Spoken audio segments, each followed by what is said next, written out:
Assalamu alaikum wa rahmatullahi wa barakatuh. Allahumma salli ala Sayyidina Muhammadin wa alihi wa sallim. Warm greetings and a heartfelt welcome to the UK Islamic Mission Sisters Ramadan 2024 series. It's a pleasure to have you all here in this enlightening online platform dedicated to our theme Together for Change. We also have local centers across UK running programs for sisters, youth, and children. I'm Rim Chakraborty, your host for today, and have embraced Islam several years ago. I'm a National Secretary for Rebirth's New Muslim Care Department, Sisters, at the UK Islamic Mission.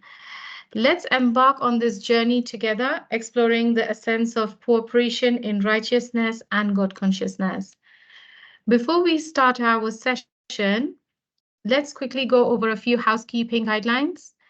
Kindly ensure that your mics are muted and your cameras are switched off. If you have any questions or thoughts bubbling up during the presentation, don't hesitate to type them into the chat box. We'll make sure to tackle them during our interactive Q&A session later on, inshallah. Now we'll commence with a Quran recitation by Sister Sadia Mustaq. We will be reciting Surah Al-Furqan, and the translation should be on the slide.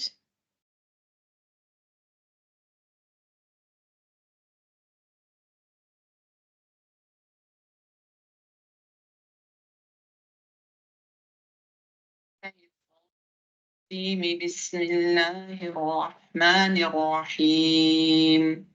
وقال الذين لا يرجون لقاءنا لولا أنزل علينا الملائكة أو نرى ربنا لقد استكبروا في أنفسهم وعتوا عتوا كبيرا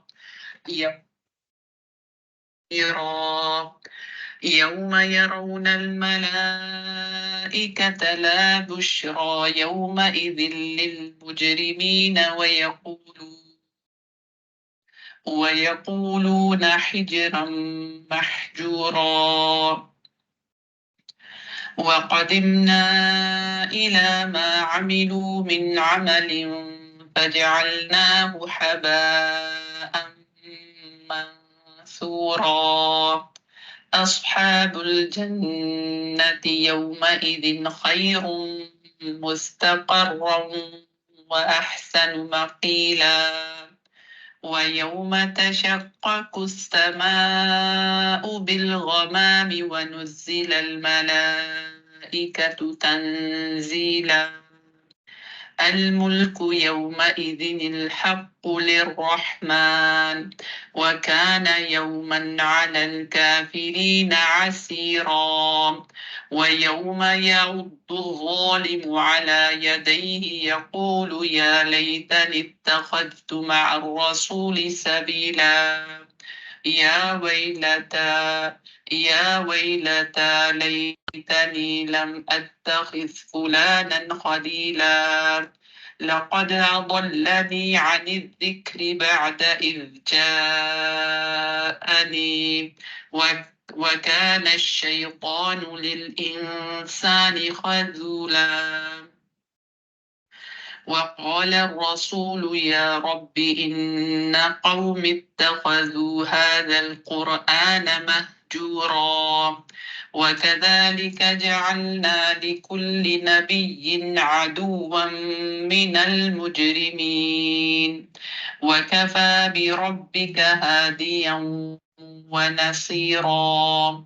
وقال الذين كفروا لولا نزل عليه القرآن جملة واحدة كذلك لنثبت به فؤادك ورتلناه ترتيلا. ولا يأتونك بمثل إلا جئناك بالحق وأحسن تفسيرا. الذين يحشرون على وجوههم إلى جهنم أولئك شر مكانا وأضل سبيلا. Jazakallah khair, Sister Sadia Mustaq. MashaAllah, tabarakallah for that beautiful recitation. Inshallah, let us begin. رب اشرح لي صدري ويسر لي أمري واحلل عقدة من لساني يفقهوا قولي. Prior to commencing today's program, I'd like to present an overview of the central theme for this year's UK Islamic Mission Ramadan. Our emphasis lies on وَكُنْتُمْ أَمْوَاتًا فَأَحْيَاكُمْ, and you were lifeless and he gave you life. This verse from the Quran captures a profound concept within Islamic spirituality. The verse invites reflection on the marvel of creation, the continuity of existence, and the gratitude owed to the Creator for bestowing life upon humanity. It urges believers to recognize Allah subhanahu wa ta'ala's authority and benevolence, as well as their own dependence on Him for sustenance and guidance. Our sessions aim to explore insights from esteemed speaker on unlocking the path to change. Please allow me to introduce today's speaker, Ustada Amina Blake from Sheffield, UK. She embraced Islam in 1992, subhanAllah. Her academic qualifications include undergraduate in English Studies, postgraduate in teaching, MSc in Leadership and Management, and MA in Islamic Studies. Ustada Amina has been active since 1994, having studied under various shuyukhs and academics, including Dr. Jamal Badawi, Sheikh Abdul Aziz Atiq from Yemen, Sheikh Faisal Manju, Dr. Atullah Siddiqui, and others. Roles have included Vice President of MAB, Muslim Association of Britain, Assistant Secretary General of MCB, and Head Teacher of Girls Islamic School. She is founding director of EHUK Women's Refuge Project and is a lecturer at Markfield Institute of Higher Education.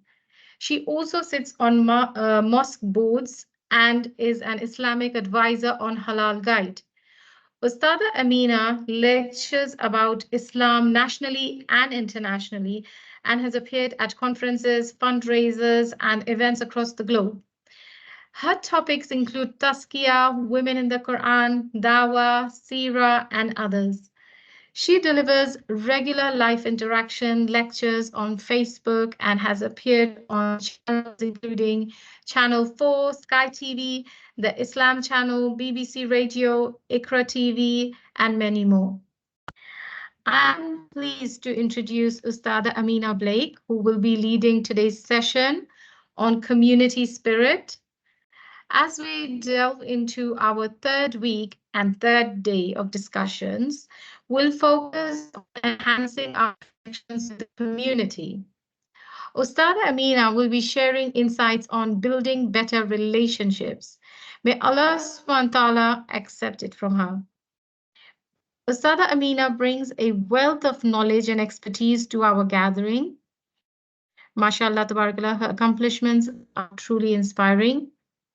Without further ado, I invite her to take the floor and share her insights with us. Oh. Jazakallah khair, my dear sister. That's mashallah, some very nice things. Not necessarily. I'm definitely not as good as you're making me out to be, but jazakallah khair anyway. أعوذ بالله من الشيطان الرجيم بسم الله الرحمن الرحيم الحمد لله رب العالمين الصلاة والسلام على رسول الله صلى الله عليه وسلم and assalamu alaikum wa rahmatullahi wa barakatuh, my dear sisters in Islam, and maybe some of you are returning again and again. Maybe for some of you it's your first time listening to these sessions, but either way, it's lovely to see you again, or it's lovely to, inshallah, meet you. So I've been asked today to speak about relationships and building better relationships. So we're going to approach that in several different ways, inshallah ta'ala. And I hope that you will be able to take away some inspiration, and I certainly will take away some inspiration from you guys, as I always do every session, alhamdulillah, so that we can all across the board work together in the spirit of sisterhood, Islamic sisterhood, and improve ourselves and become closer to Allah subhanahu wa ta'ala in this amazing month of Ramadan. So the concepts that I want to focus on, inshallah ta'ala, today is thinking about the concept of ikhwa, which is brotherhood or sisterhood, and how we can apply it on the level of a personal level, and how we can think about it as to applying it in the concept of or the context of ummah or community spirit.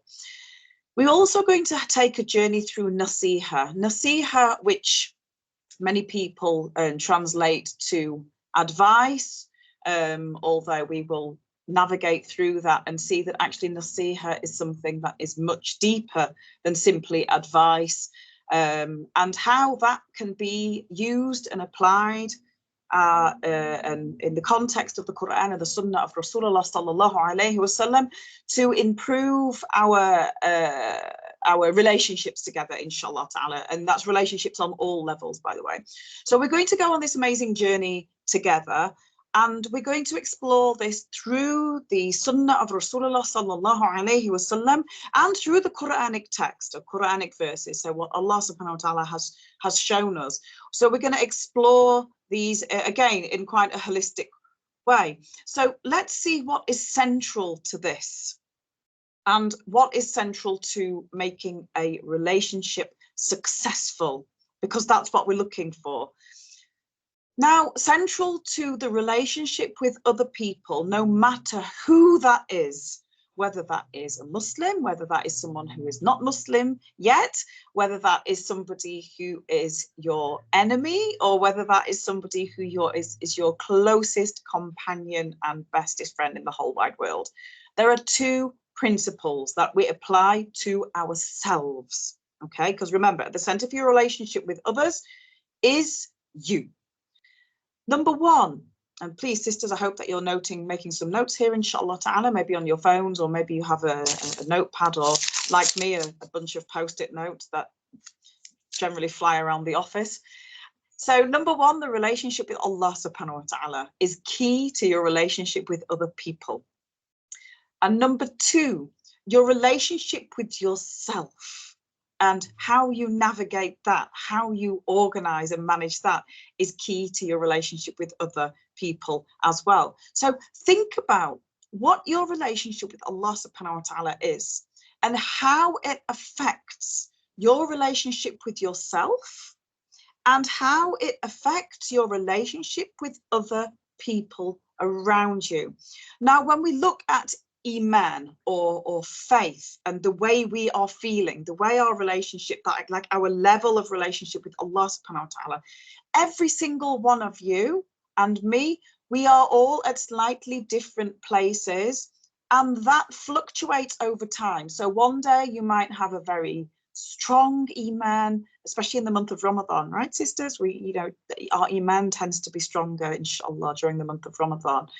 But then you might have times where your Iman is feeling a bit broken. It's feeling a bit difficult. It's feeling a bit like it's a challenge. Now, low Iman or lower Iman. So it goes like this. If you were to put this in a graph, it would go up and down. It's not just a one steady level. Low Iman or lower Iman can impact our spiritual health. And this affects what? It affects the way we behave, because it affects our emotions. You know, when you've got low Iman, sometimes like maybe when you're menstruating, you have all the kind of hormonal stuff going on. But we also, I get many sisters saying to me, well, actually, during this time, I feel my Iman is affected as well because I'm not praying. And there are other things that we can do to replace that Iman. We can do extra deeds that are permissible deeds. But there's only a couple of things that we can't do when we're menstruating, by the way, guys. And it's not something, we shouldn't just leave our our deen just because we're in menstruation, especially in Ramadan, right? Subhanallah. But I want you to now think about your, what I will call an Iman journey. And now it's Ramadan. And I'm going to ask you this. And I would like you, again, as usual, you guys know how I work things here. Put some answers and responses up on the messages for me, please, inshallah ta'ala. So now it's Ramadan. I'm going to ask you this question. Are you finding that your Iman is stronger? And not finished yet. How has it affected the way your relationships are going? So just put me a couple of words down in the messages. So do you find your Iman is stronger during the month of Ramadan? Is it improved? Is it better? And if that is the case, how has this affected your relationship with other people? So just put me some answers up in the messages, inshallah ta'ala.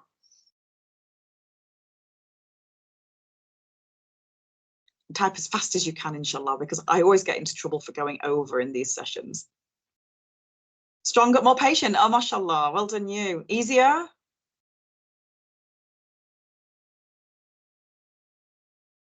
Come on, guys, share with me. Is your Iman stronger? And how is that manifesting with your relationship with other people? Are relationships better? Are they stronger? Someone said they're more patient, trying to be more aware of how to interact. Sometimes high, sometimes low. Absolutely. It's so a journey, isn't it? Such an amazing journey of Iman. And don't beat yourself up, guys, just because your Iman is, you know, you're having challenges. It's fine, subhanAllah. Even the Sahaba, radiallahu anhum, they used to have challenges. Up and down, but alhamdulillah. Harder in Ramadan. That's really interesting, Natasha. Harder in Ramadan, subhanAllah. I'd love to be able to unpick that and see, you know, how that journey is looking and feeling for you. Okay, so Jazakumullah khair. Thank you guys so much for sharing. So when we look at our Iman, we can see even from you guys, from myself as well, it does affect how we interact with others. So when our Iman is less strong, it might be that we interact in a slightly different way than when it's stronger. Now, when we think about al-insan, when we think about mankind, we can see that we are linked. We're linked together. So let's start now from that foundation. Struggling when alone. Oh, subhanallah. May Allah subhanahu wa ta'ala put you in the best of company. So we see that Allah subhanahu wa ta'ala tells us in the Quranic text, he says, "O mankind, we have created you from a male and a female and made you into nations and tribes, qaba'ila, that you may lita'arafu, ta'arafu. Lita'arafu means that you might know one another, get to know one another. Verily, indeed, the most honorable of you with Allah is the one who has taqwa. And Allah is all-knowing and all-aware." Now, we can see from this particular text that that mankind is, we are inherently linked together. We're all from the same roots, right? We're all from Adam alayhi salam and Hawa alayhi salam. And Allah subhanahu wa ta'ala tells us this very clearly. So when it comes to relationships, we share a commonality. Now, I want you to now think about the different types of relationships that you have. And I want you to just put a list up on the messaging. What types of relationships? So what are the types of relationships you have? So one example, for example, could be a relationship with your spouse, or it could be a relationship with your siblings, your brothers and sisters. So give me a list of some different types of relationships, and let's think about the types of relationships that we can have as human beings, not just as Muslims, but as human beings. Colleagues, yeah, absolutely. Key one, right? What types of relationships are there? Everyone's reckoning them. Mother and daughter, yeah. So parent, child, parents, big one, huh? Parents, spouse, mother. Think outside the box, guys. Think about friends, yep, mashallah. And then different types of friends in the subcategory. We have different types of friends, don't we? Neighbours, mashallah, well remembered. Acquaintances, yep. Teachers, sisters in circles, yeah. Mums at school, spouses, children. Didn't get all of that because it went too quickly. MashaAllah. Boss, community, extended family. So we can see, mashallah, so many different types of relationships that we can have as human beings. Now, some of those relationships, so we've got close family, we've got our Sahaba, our Sahabiyat, our close companions, close relationships. And by the way, Sahaba might not necessarily be the people you would expect. It might not necessarily be your close family. It might be very, very close sisters that you've got, you know, Muslim sisters. And then you have ikhwa, so the more general relationships. So let's call them faith-based relationships or brotherhood-based relationships. And then we could have non-faith-based relationships, even if it's with another Muslim. It might not be a faith-based friendship, right? So it might be a friendship, and yes, you're both Muslim, but your friendship isn't based on the fact that you're both Muslim and you haven't really got that intention. And then we have interactions with others. Now, interactions with other people can be subdivided, I guess, into two different areas. You have short-term or instant relationships, okay, that counts as well. And we have longer term interactions. So a couple of you have put things like colleagues, and, you know, people, maybe other students, possibly at a study circle, possibly at school or uni or whatever, college or whatever. And we also remember that we have online virtual relationships as well. So you might have somebody or a set of people who you might communicate with online, who you might share quite a lot in common with or not, but that is still a type of relationship. You might never see that person in your life because relationships have become much more versatile and much more universal. So when we talk about short-term or instant relationships, that might be that very short interaction that you have with somebody. So it might be that you open the door for somebody when you're going out from a shop, or you might say hi, good morning to somebody when you're getting on the bus or somewhere in public, or the checkout person when you're in the supermarket. So we have these, and all these are relationships, my dear sisters. We must consider from an Islamic viewpoint that every single interaction we have with another human being, whether it's a friend or an enemy, that is some kind of relationship, whether it's you know, considered to be a long-term or an instant relationship.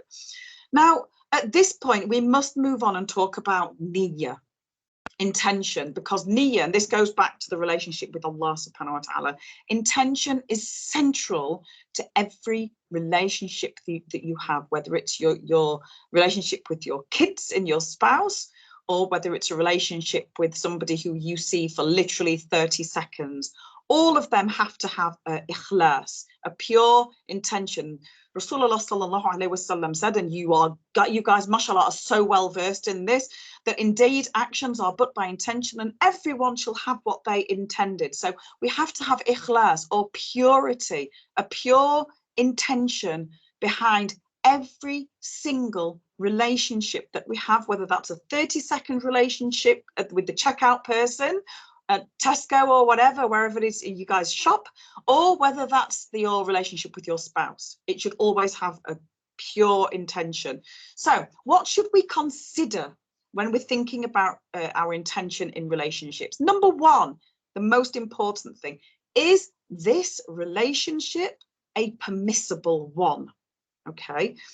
When I say permissible, I don't necessarily just mean a relationship of, you know, for example, a haram relationship would be one of zina. Somebody's having a relationship with the opposite sex out of marriage, right? Okay, this is obviously it's a haram relationship. This is not permissible.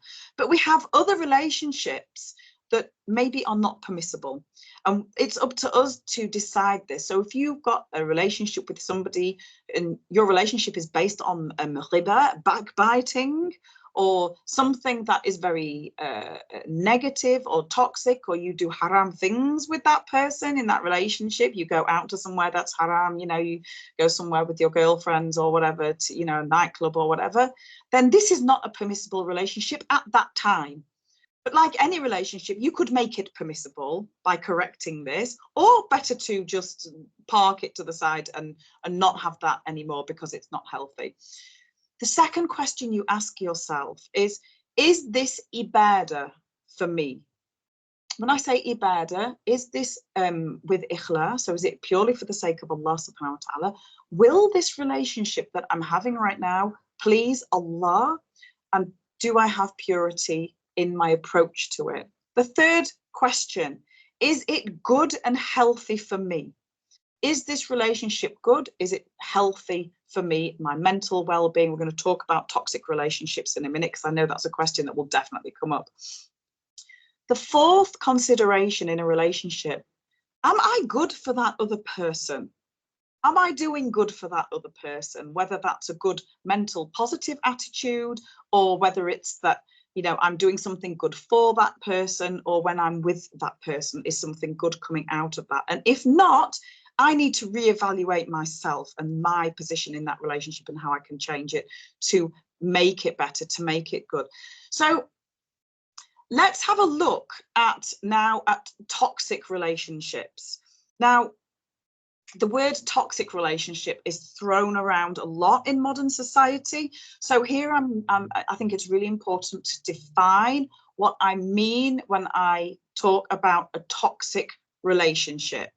Now, we can examine relationships that are presented in the Quran and the Sunnah of Rasulullah sallallahu alaihi wasallam to see how different types of relationship are navigated through. And that's the foundation that I'm going to come from today. So toxic relationships are a reality in life, and they are present in the Quranic text, in the Quranic stories. And we know from Rasulullah sallallahu alaihi wasallam and his life that they were also present in his life and in the lives of the companions. So a toxic relationship's not a new thing. Abusive relationships are not a new thing. It's just something that we're much more aware of nowadays. Now, when we're talking about a toxic relationship in this context, I'm talking about a relationship that is damaging to you in some way, or you're being damaging to another person in some way. So it might be that it's emotionally abusive.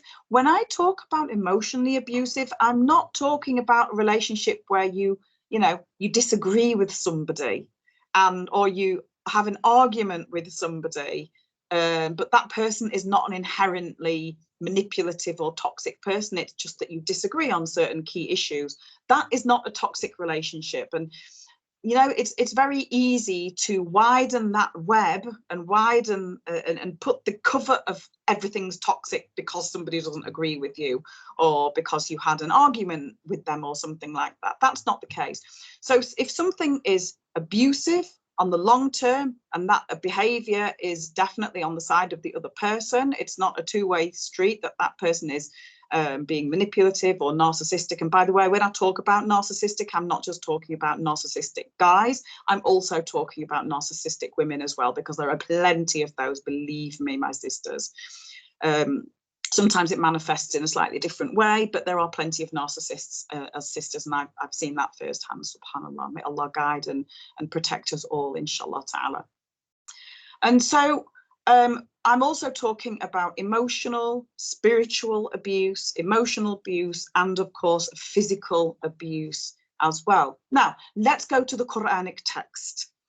Let's go to the Prophet Ibrahim alayhi salam. Now, if you remember in the story of Ibrahim alayhi salam, his father falls out with him. His father is a polytheist who hates and rejects and it really disagrees with Ibrahim alayhi salam following Ibrahim Hanifa, following the way of Islam. And here we're talking about Islam in its original form, which is of course belief in the one God, following Allah subhanahu wa ta'ala, rejecting polytheism. This is before the Quranic text was revealed, of course. We must remember that. So his father is so bad to him that he actually facilitates throwing Ibrahim salam into the fire, which of course we know actually ends up happening to him. Absolutely amazing story. We're not going to look at that story today. What we're looking at is the communication and the attitude of Ibrahim salam to his father, who is hugely abusive and hugely threatening. He's being narcissistic, he is being abusive, he's being threatening, he is refusing to accept Ibrahim's choice to believe in Allah subhanahu wa ta'ala. Let's look at the language that he used. This is in Surah 19. Now, Ibrahim salam refers to his father as Ya Abati, Ya Abati. Now, maybe some of you are Arabic speaking, and you will know that if you're Arabic speaking, that Ya Abati is an incredibly respectful way of addressing somebody, and a very beautiful way. It means, oh my dear father, oh my father. It's respectful, it's loving.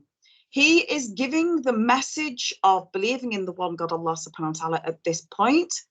He is trying to encourage his father to not only follow what he's following and to give up polytheism, but he's encouraging him because he loves him. He's doing it from a position of love. He's doing it from the position of being a loving son. Now, Ya Abati, in this particular section of the Quranic text, is repeated 4 times as Ibrahim salam encourages his father to believe in Allah subhanahu wa ta'ala. So we see a pattern of respect even in the face of abuse. However, the response of his father, and he says to him, do you have no desire for my gods, O Ibrahim? If you don't stop encouraging this, or if you do not stop doing this, I will surely stone you. So stay away from me for a long time. And so he threatens him and he disowns him, and he threatens not just his welfare and his well-being, he threatens his life. Now, how does Ibrahim salam respond? Does the tone change? No. In ayah number 47, Ibrahim salam says, peace be to you.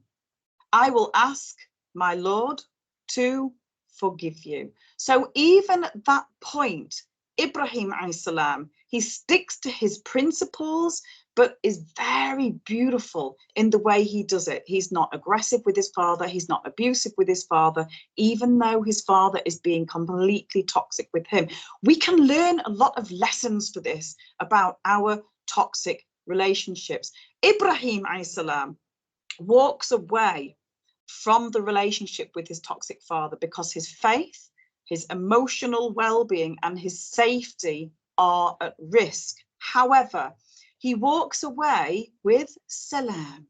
He walks away with peace and respect. So in Islam, relationships are key. Now, let's look at this from the perspective of the Sunnah of Rasulullah sallallahu alaihi wasallam and what the ulama say about relationships. Now, the Rasulullah sallallahu alaihi wasallam tells us that it's not permissible for us to ignore our Muslim brother or sister for more than 3 ayyam, for more than 3 days, each one of them turning away or ignoring the other when they meet. So this is the heart of ikhwa. This is the heart of brotherhood and sisterhood.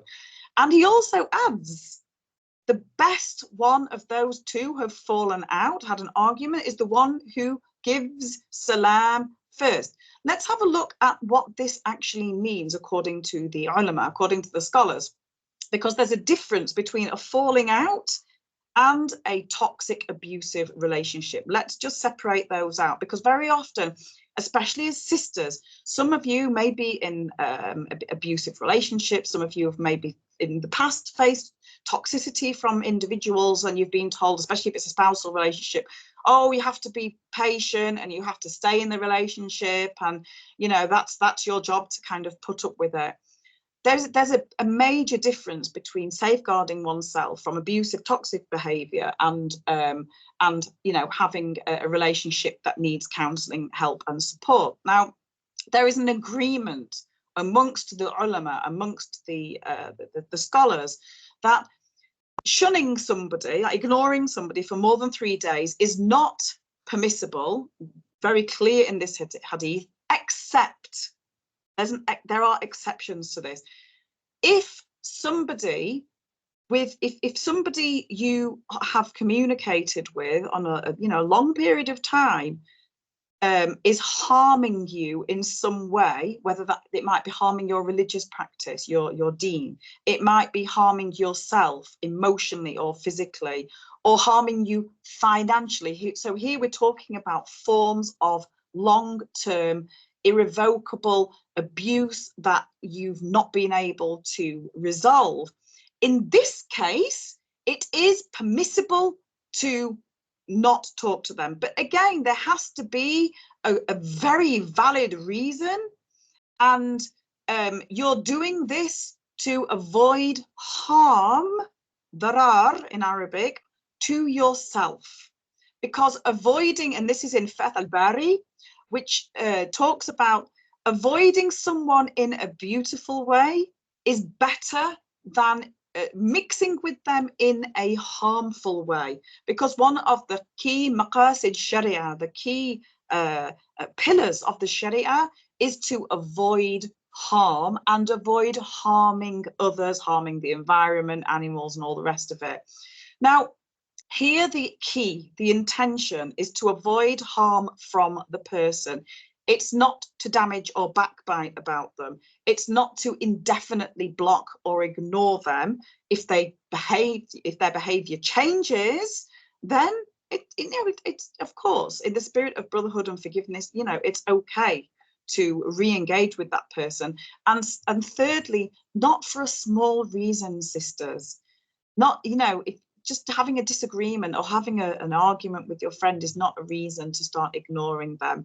And so just to reiterate, we're talking about abusive, whether spiritual abuse. And when I say spiritual abuse, I mean when people are using verses from the Quran and from the Hadith literature to manipulate or push you or force you into doing something or not doing something that you are unable or unwilling to do. So this is a form of abuse, spiritual abuse, very, very common in domestic abuse, unfortunately. So it's used as a control tool by sometimes in domestic abuse. Physical abuse, of course, and also emotional abuse. And that's whether it's parents, whether it's siblings, whether it's a spouse or otherwise. It's not a revenge and it's not a punishment, and it shouldn't be accompanied by bad behaviour on your part, such as backbiting, slander and other kind of negative behaviours. But at the same time, we should self-evaluate. We should think to ourselves, okay, am I contributing to this negativity in some way? Could I change something? Could I approach somebody for support? Am I adding fuel to the fire in some way? So what do we think about when trying to resolve these toxic issues? Sometimes they're not resolvable because it's not us, it's the other person that's the problem, and they need to have time out to reevaluate themselves. First of all, think to yourself, how am I responding? How am I speaking to that person? Secondly, am I seeking support from people that I trust? And here I'm not talking about going around all your mates backbiting about your husband, or because sometimes sisters, we have a tendency to do that. You have a problem with your husband and you or a close family member or a parent or whatever, don't start talking to your friends about it, because then it becomes backbiting. Find a trusted person who has expertise in that field and seek advice, seek support from that person, but don't start sort of spreading your negative news around the community, because people won't always give you the best of advice, and they might wish bad on you, even if it's your closest friend. So you just have to be quite careful with that. The third thing is, are you seeking Allah's guidance in this relationship or this friendship? Are you doing istikhara? And the fourth key is forgiveness. Are you forgiving this relationship? And forgiveness is not the same thing, my dear sisters, as inviting further abuse. Rasulullah sallallahu alaihi wasallam told us, be merciful to others and you will receive mercy. Forgive others and Allah subhanahu wa ta'ala will forgive you. So forgiveness itself as a concept, and what better time than Ramadan to forgive other people, right? Forgiveness is for Allah, and it benefits us. It benefits the self. And it doesn't mean that there won't be justice. Allah subhanahu wa ta'ala is al-adl. He will always serve justice, and only He knows what that justice looks like. So it's for Allah to do, not for us. Now, when we look at back to the sunnah of Rasulullah sallallahu alaihi wasallam, non-judgment and encouraging forgiveness is really at the core of our behavior, of our relationships. When the Rasulullah sallallahu alaihi wasallam entered Mecca with the Sahaba radiallahu anhum, and this is after years of war crimes by the Meccan communities, treachery, torture, the dividing of families. I mean, we know the seerah, right? We know what went on at the time and during those, you know, all those sort of 15, 16, 17 years.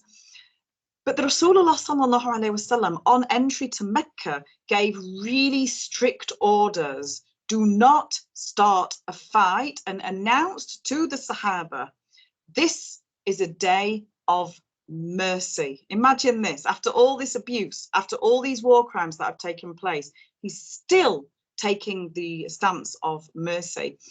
And when the Rasulullah sallallahu alaihi wasallam stands at the door of the Kaaba, I want you to try and visualize this.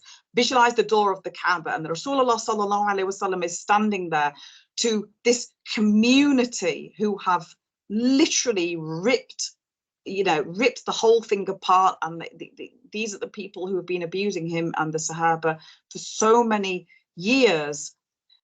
When he speaks to them, his character is coming through, and he says there is no God but Allah, and he has no partners. So again, he's sticking to that message of Islam. He's not compromising, but he's being so kind and so merciful to the people. He has made good his promise and helped his servants.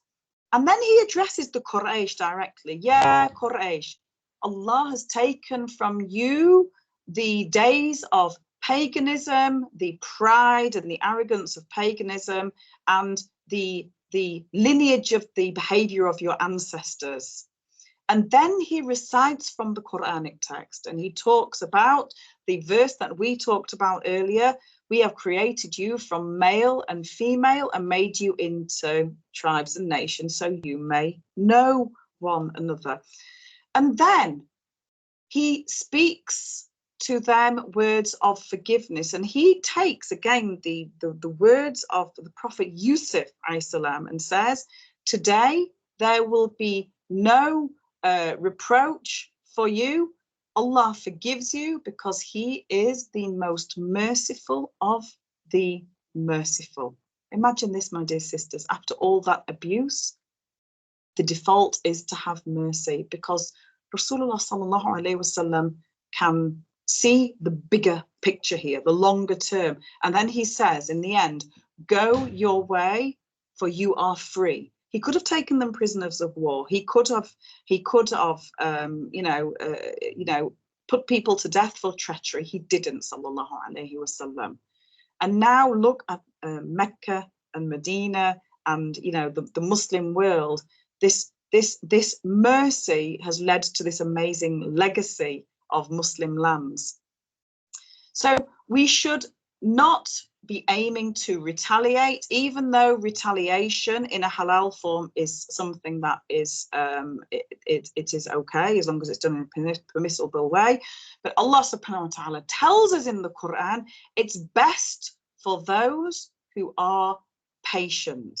Yeah, khayran lis-sabirin. It's better for the ones who are patient. Now, when we think about ourselves as friends, we have to think about the way that we are as characters and the way that we are interacting with other people. So have a think now about yourself. What makes you a good person to know? You don't need to put this up in the messages. I want you to just have a think about this. What makes you a good person to know?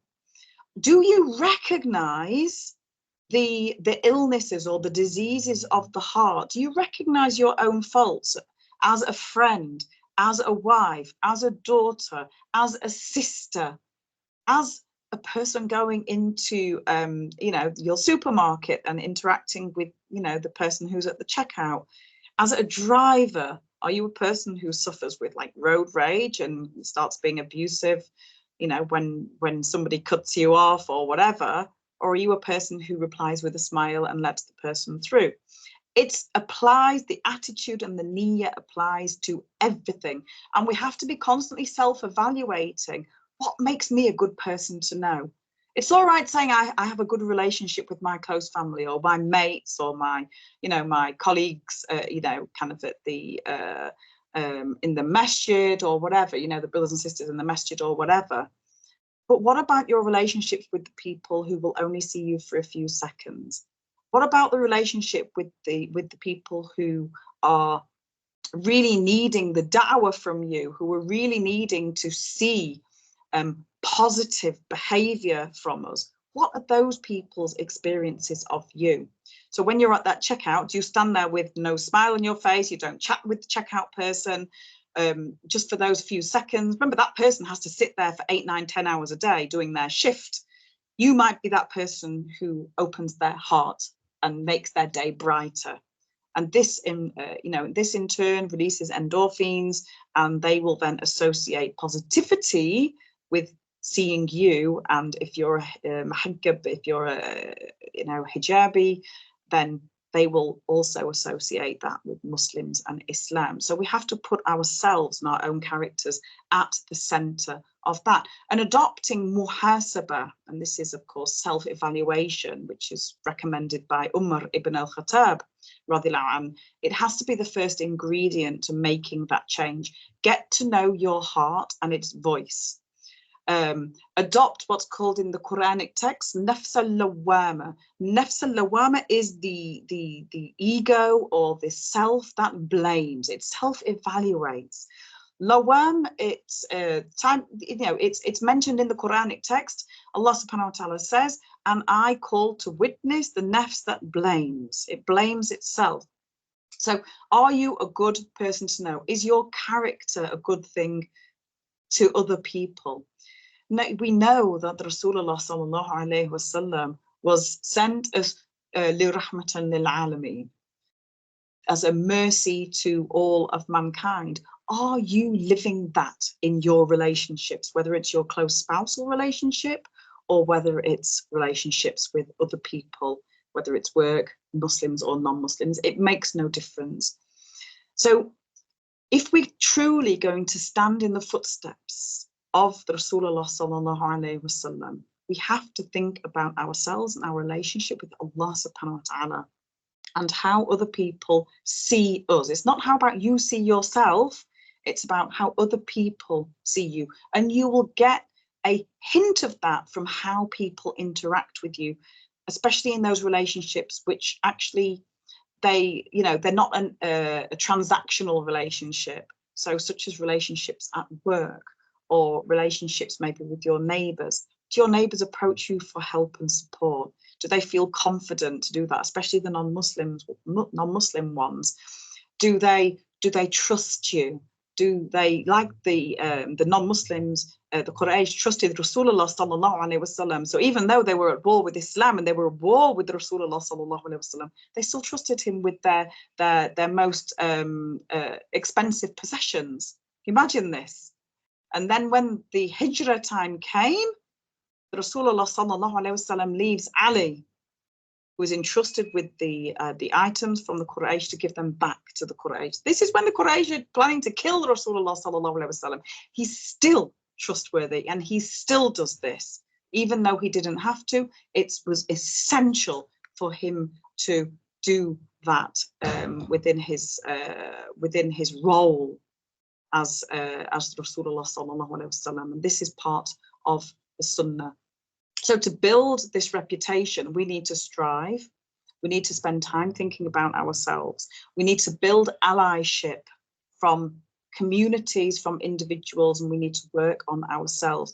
You don't need to be an expert on fiqh to do this. You don't need to be a scholar to build that legacy, my dear sisters. What we do need to try and do is to understand the state or the way of thinking of other people through their perspective rather than through our perspective. Now, let's talk about that a little bit. If you are able to remove yourself from your own context, from your own bubble, if you like, and to neutralize it and try and see the world through somebody else's eyes, and this is a really tough thing to be able to do, but this is part of the Sunnah. So to have empathy, to try and stand in somebody else's shoes, then we are much more able to be what Allah subhanahu wa ta'ala tells his malaika is the Khalif fil ard, the representative on earth, because it indicates a responsibility and it's almost a mentorship for relationships with other people. Now, again, we can look into self-awareness. Now, according to psychology, 95% of people think that they are self-aware. But in reality, according to research, only 10 to 15% of people actually are self-aware like they think they are. So if we want to bring out the best in other people and be a really effective friend or be very effective in the relationships that we're trying to nurture, we have to bring out the best in ourselves to complete that full circle. So we self-manage, we manage our own emotions, particularly when things are stressful. It's easy to be that nice person when things are easy, right? But how do we react in stressful times? And making sure we pause and collect ourselves and do whatever it takes to manage emotions when things are difficult.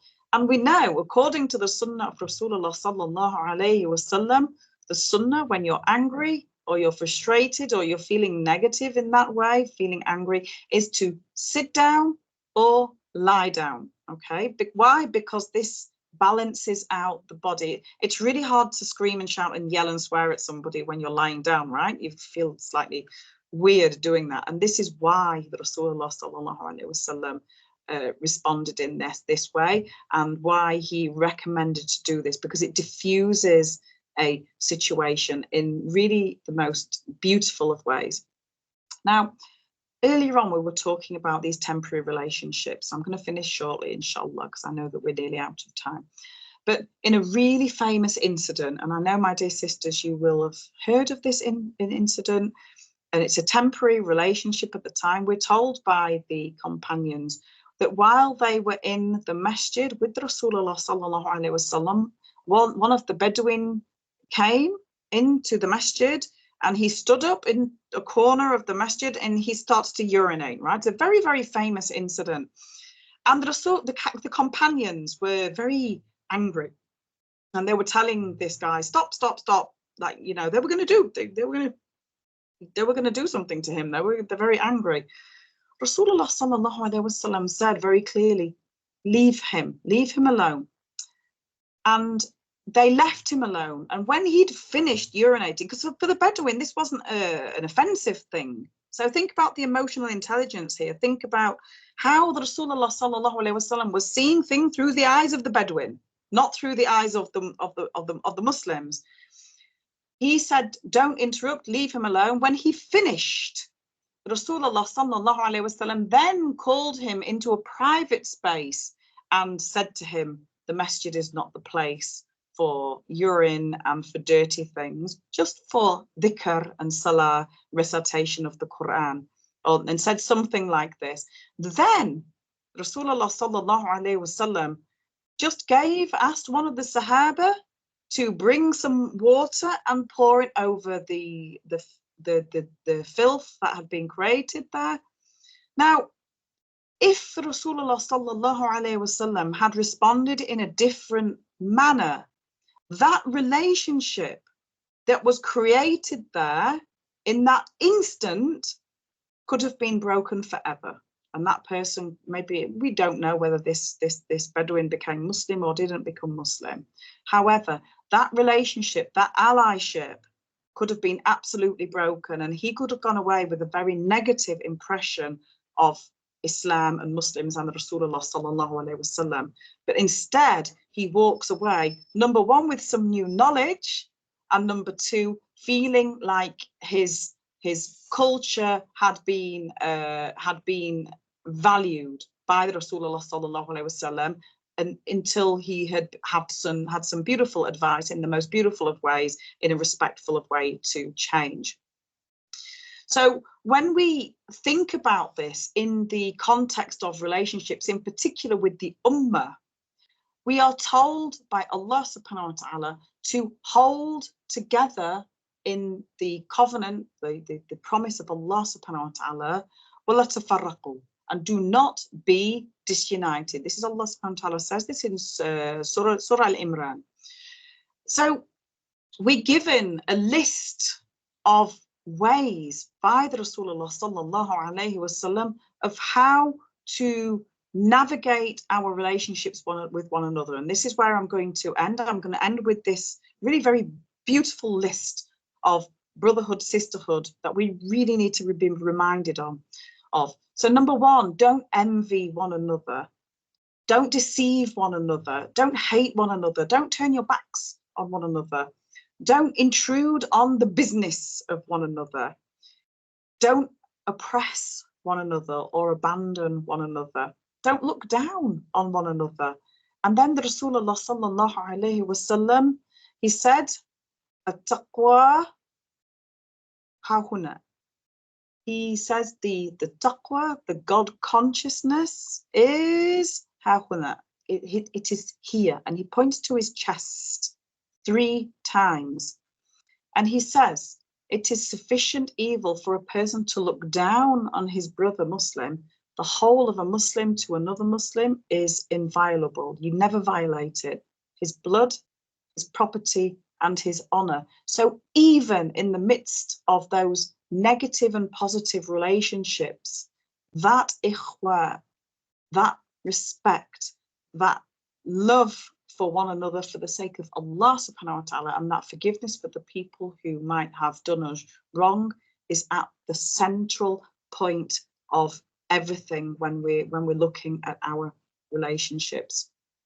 So to finish off, number one, think about how your responses are to others.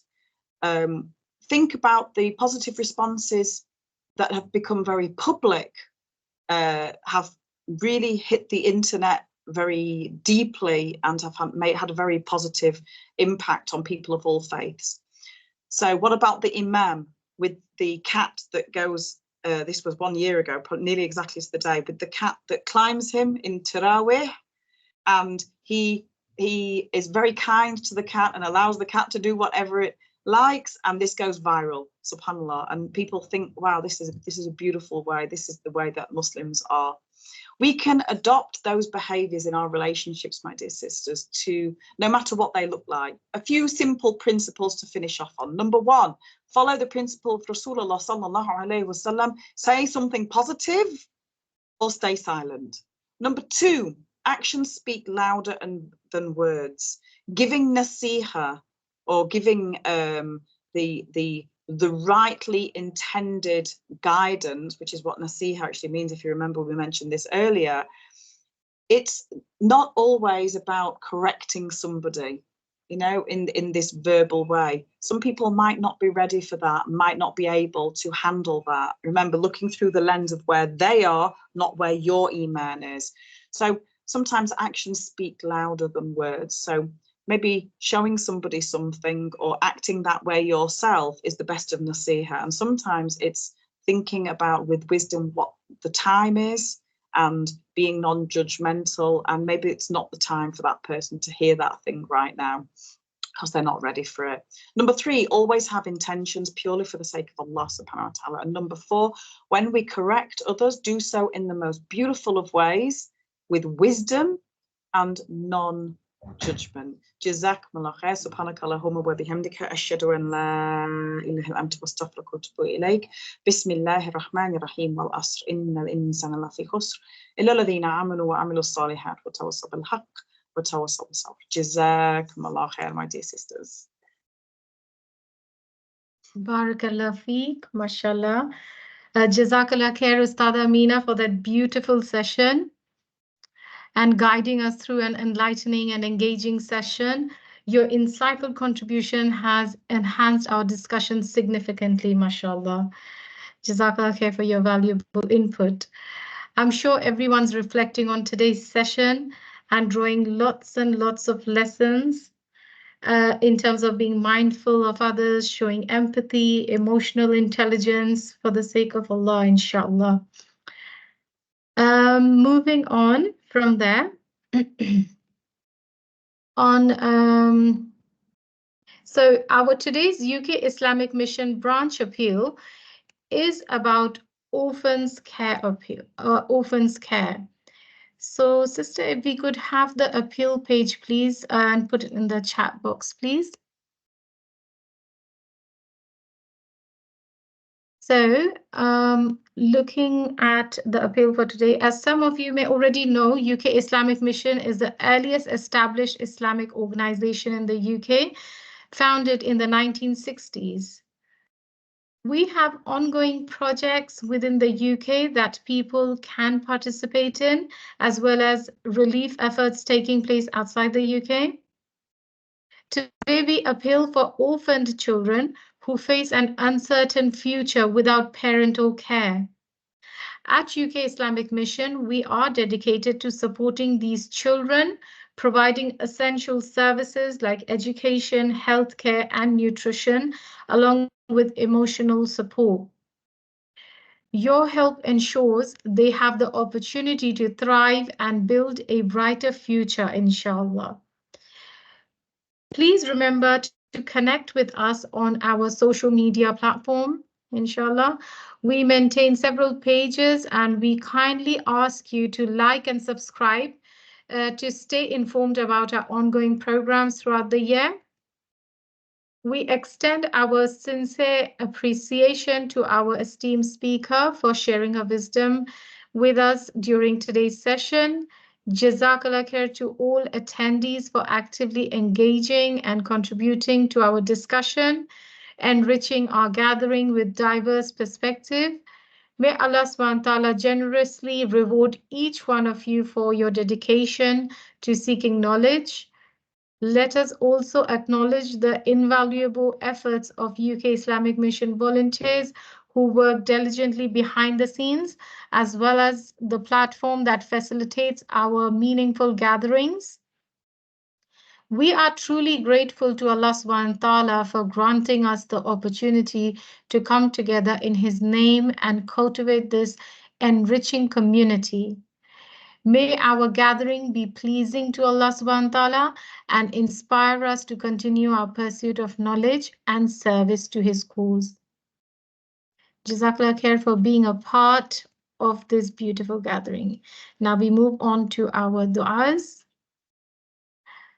Rabbana ma أعوذ بالله من الشيطان الرجيم بسم الله الرحمن الرحيم ربنا ما خلقت هذا باطلا سبحانك فقنا عذاب النار. Our Lord, you did not create this aimlessly, exalted are you above such a thing. Then protect us from the punishment of the fire. This is from Surah Al-Imran, verse 191. Dua praising Allah subhanahu wa ta'ala and asking for His protection from Jahannam, fire. If we take the time to look at the world, we see how complex yet organized all of Allah's creations are. We can see nothing was created aimlessly. There's a greater purpose in every of His creations. This supplication is one of gratitude, shows your appreciation for the beauty in life. The dua continues to ask Allah subhanahu wa ta'ala for protection on the day of judgment and that we be saved from the punishment of the fire. سبحانك اللهم وبحمدك أشهد أن لا إله إلا أنت أستغفرك وأتوب إليك. والعصر إن الإنسان لفي خسر إلا الذين آمنوا وعملوا الصالحات وتواصوا بالحق وتواصوا بالصبر. اللهم صل على سيدنا محمد وعليه وسلم. السلام عليكم ورحمة الله وبركاته.